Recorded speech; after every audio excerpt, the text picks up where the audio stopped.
Escuela de Saber. El siglo XIX en España. La formación de un Estado liberal. De Ricardo Hernández García. La crisis del antiguo régimen. Aun cuando el concepto de crisis del antiguo régimen varía dependiendo del país y del ámbito concreto del que estemos hablando, en el caso de España será un fenómeno que debemos centrarlo en las dos décadas finales del siglo XVIII y las primeras del siglo XIX. En buena medida, la particular idiosincrasia de la peculiaridad del siglo XIX español, tan diferente al del resto de países de su entorno europeo, vendrá condicionado por este final del antiguo régimen. En el caso del país pionero en dar el paso a la modernidad, Inglaterra, este proceso arranca ya desde el siglo XVII con las transformaciones jurídicas, institucionales, agrarias o demográficas que culminan en la llegada de la Revolución Industrial y con ella el apogeo del nuevo sistema liberal. Por su parte, si bien en la vecina Francia siempre se ha vinculado este proceso a la ruptura radical y violenta que supuso la Revolución de 1789, lo cierto es que esta no se podría haber producido de no haberse dado con anterioridad un caldo de cultivo propicio.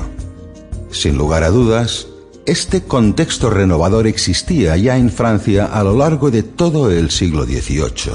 No en balde, hay que recordar que el movimiento más radical y novedoso que se produjo en este siglo, al menos en cuanto a las ideas, tuvo su epicentro en Francia. Evidentemente, nos referimos a la Ilustración. Pues bien, si esto es lo que podemos apreciar en los dos países que antes dieron el salto a la modernidad, lo cierto es que en el caso de España difícilmente podremos rastrear elementos parecidos. El siglo XVIII en España comenzaba con una guerra de sucesión en la que, sobre territorio español y con recursos grabados sobre la hacienda española, se iba a dirimir una guerra por el trono de España. Tras diversas fases de la guerra, en la que mucho tuvieron que ver los apoyos e injerencias de las diferentes potencias europeas, la victoria recayó en Felipe d'Anjou, a la sazón Felipe V. Con esta entronización, en España concluía la etapa de gobierno de la dinastía de los Austrias y comenzaba la era borbónica.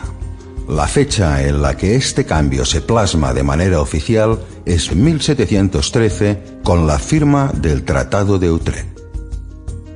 Aun cuando pudiésemos pensar que el cambio de dinastía producido a comienzos del siglo XVIII podía haber generado modificaciones en la sociedad tendentes al cambio de régimen, lo cierto es que pocos fueron los acaecidos.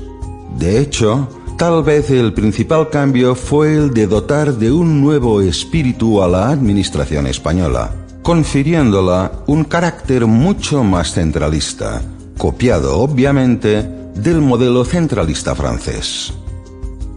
Será por tanto esta sociedad española del siglo XVIII en muchos aspectos similar a la de sus antepasados de los siglos XVI y XVII, variando por tanto tan solo la coyuntura en la que se tendrán que desenvolver. ¿Esto qué quiere decir? Pues básicamente que será, casi sin variación o fisuras a lo largo de todo el siglo, una sociedad estamental en la que el honor y los privilegios sean los valores únicos que primen.